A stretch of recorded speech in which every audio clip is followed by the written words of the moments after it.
Alors, Jean-Fabien, vous êtes voyant, n'est-ce pas? Exactement, je prévois l'avenir. Et celle-là? Hein? Tu l'as prévue, celle-là? Soit on meurt en héros, soit on vit assez longtemps pour se voir endosser la peau du méchant. Pour ce genre de choses, il existe des hommes comme moi. Il t'arrive de saigner. Vous pouvez respirer, vous pouvez cligner des yeux, vous pouvez pleurer. Ah, m'a ramené le conduit, celle-là. Maintenant que j'ai votre attention, Accroche-toi, petit. Salut à tous, c'est Fab et des Garmates sur ma chaîne. Aujourd'hui, on va parler cinéma, de Marvel, de Sony. Et oui, on va parler de Spider-Man, plutôt son univers, enfin on va se comprendre, Madame Web.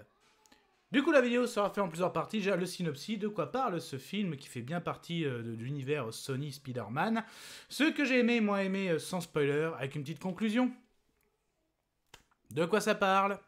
il était une fois une Du coup, Madame Web, oui, on va suivre notre héroïne Cassandra Webb. Elle est ambulancière à Manhattan et elle va se vite rendre compte que suite à des événements, un accident, elle voit le futur. Voilà, elle est capable de voir dans le futur.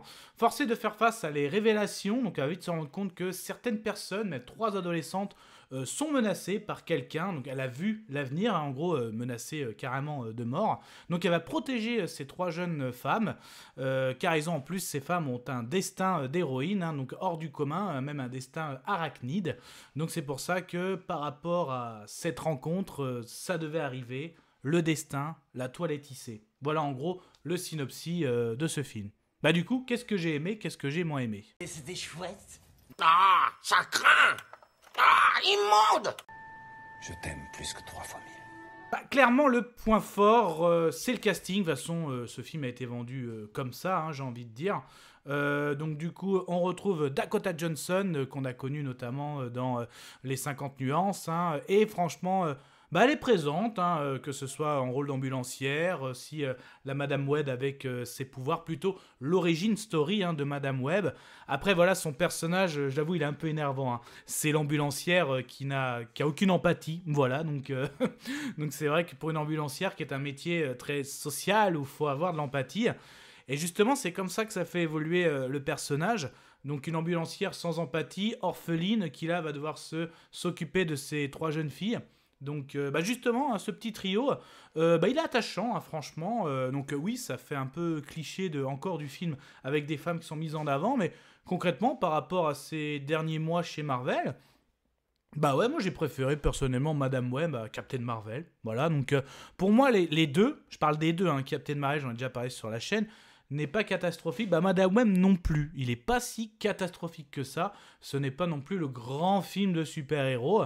Alors c'est filmé très années 90. D'ailleurs, de toute façon, c'est ce que on voulait montrer. Hein. D'ailleurs, si on fait les liens avec Spidey, oui, on va voir que le partenaire de Madame Web, c'est un mini-spoil, mais c'est Ben Parker. Donc forcément, même qu'il va voir justement que quelqu'un de la famille de Ben est enceinte. Même si on n'a pas trop de révélations, les mots ne sont pas dits.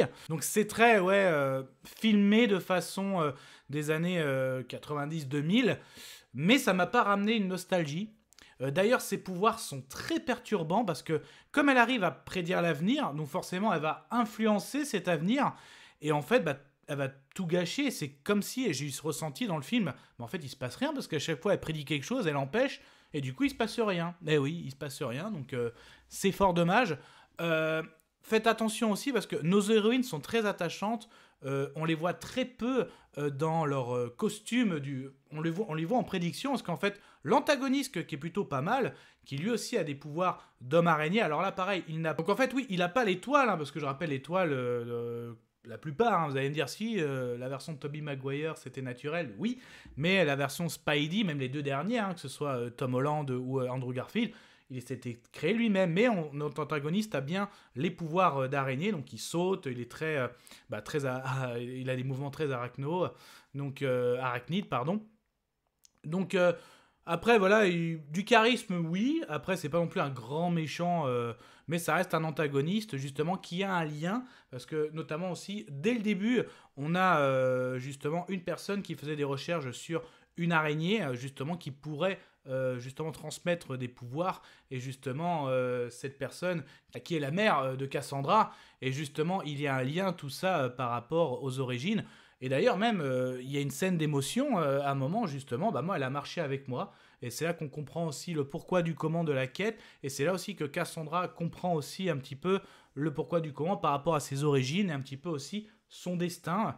Donc même si t'as une histoire autour d'une tribu, tout ça, c'est pas foufou, mais ça reste un film regardable. Donc pour moi, en tout cas, pas catastrophique, parce que certes, le film se fait défoncer, a de quoi se faire défoncer. Tout simplement, qu'est-ce qui manque ? Tu peux pas avoir un univers Spider-Man sans Spider-Man.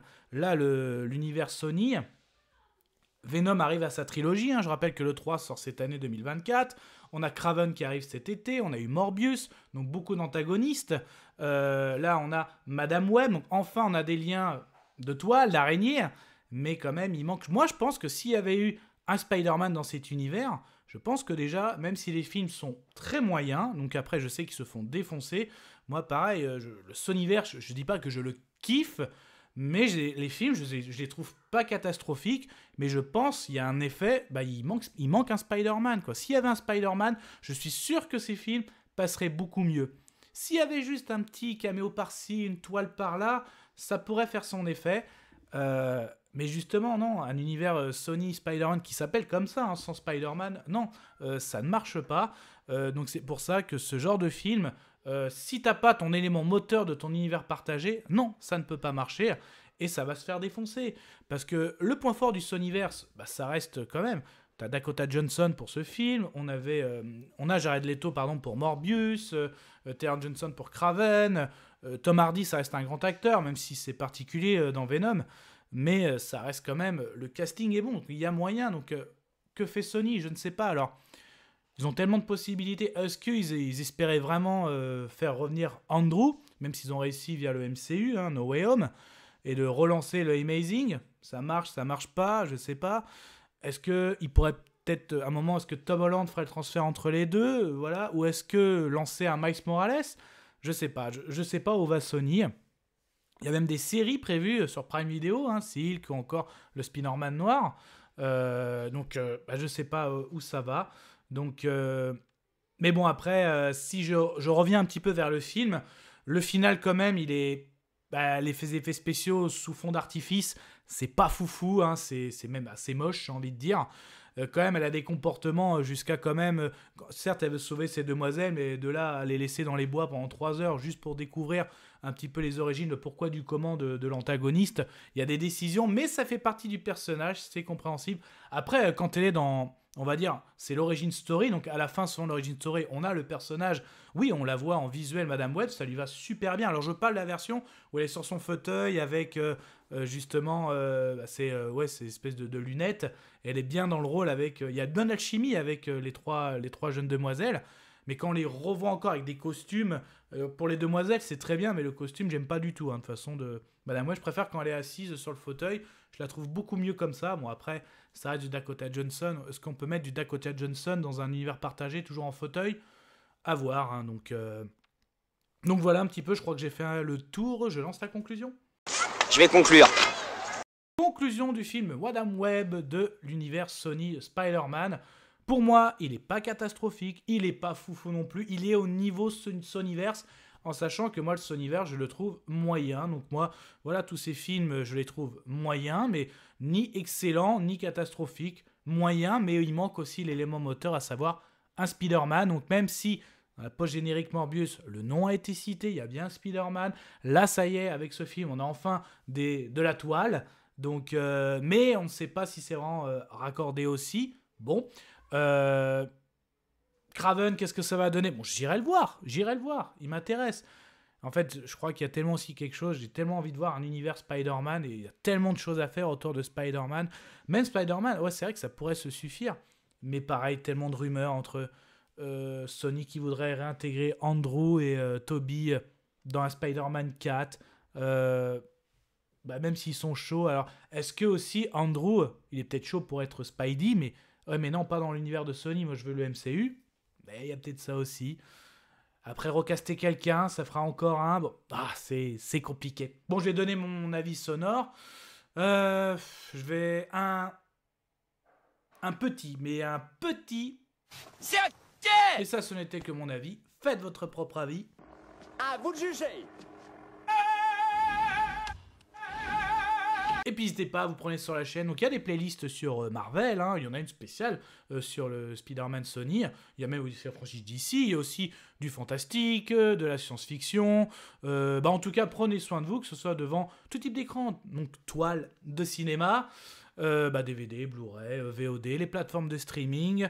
Et du coup, qu'est-ce que vous en pensez du Sonyverse? Vous pouvez y aller dans les commentaires, hein. Je sais qu'il est détesté.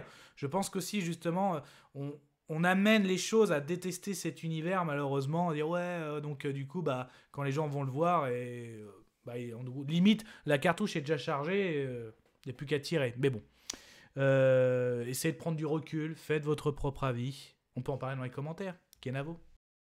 Je vous souhaite une agréable soirée. Désolé pour le bordel.